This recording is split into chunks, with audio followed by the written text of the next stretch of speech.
సచిన్ టెండూల్కర్ మరోసారి తన ఆదర్శాన్ని చాటుకున్నారు. ప్రధానమంత్రి నరేంద్ర మోడీ పిలుపు మేరకు స్వచ్ఛ భారత్ అభియాన్లో భాగస్వామి అయ్యారు. ముంబైలో స్వయంగా చీపురు పట్టారు, వీధులను శుభ్రం చేశారు. लोगों को निमंत्रित किया है कि आप भी पब्लिक प्लेस पर आकर के अपने साथियों को लेकर के स्वच्छता का अभियान करें. मैंने भारत रत्न सचिन तेंदुलकर जी को निमंत्रित किया है. అక్టోబర్ 2న ప్రధానమంత్రి నరేంద్ర మోడీ స్వచ్ఛ భారత్ అభియాన్ ప్రారంభిస్తూ 9 మందిని నామినేట్ చేశారు. 9 మందిలో ప్రథమంగా సచిన్ టెండూల్కర్ స్పందించారు. ఉదయాన్నే 4:30 గంటలకు లేచి తన స్నేహితులతో కలిసి ముంబై వీధులను శుభ్రం చేసే పనిలో పడ్డారు.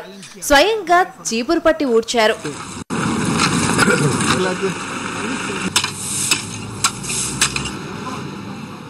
4:30 बजे हुए हैं और जैसे कि मुझे श्री नरेंद्र मोदी जी ने लीडरशिप का रोल सौंपा है स्वच्छ भारत के लिए, मेरी तरफ से और हमारी टीम यहाँ पे है जो सफाई करेगी. यहाँ पे మోడీ చెప్పినట్లుగానే మరో 9 మందిని తాను నామినేట్ చేయడమే కాక తాను చేపట్టిన పరిశుభ్రత ఉద్యమం దృశ్యాలను ఫేస్బుక్ లో పోస్ట్ చేశారు.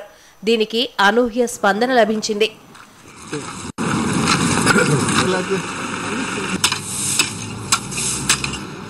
దేశమంతా పరిశుభ్రమయ్యే వరకు నిద్రపోనని టెండూల్కర్ శపథం చేశారు. स्वच्छ भारत ही सच भारत है. आओ सब मिलकर हाथ बढ़ाएं और भारत को स्वच्छ बनाएं.